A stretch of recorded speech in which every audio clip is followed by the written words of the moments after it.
মাশাআল্লাহ, সিলেক্টেড কণ্ঠে কত সুন্দর কোরআন তেলাওয়াত, যা শুনলে বারবার শুনতে মন চায়। এই নিয়ে আমি ভিডিওতে প্রায় 50 বারের উপরে দেখা হয়ে গেছে। আপনারাও সেভ করে রাখুন, আমি সেভ করে রাখছি, আপনারা রাখিয়ে দেখবেন কত সুন্দর, যা একবার শুনলে বারবার শুনতে মন চায়।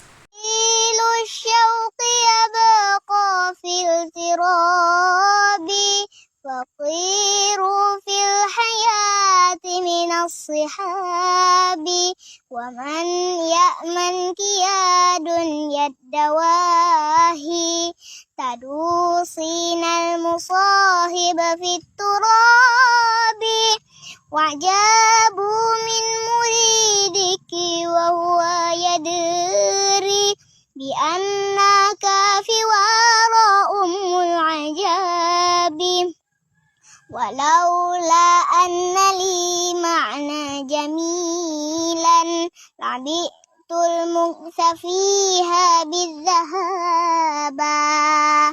এই ভিডিওটি ভালো লাগলে লাইক, কমেন্ট ও শেয়ার করে দিবেন।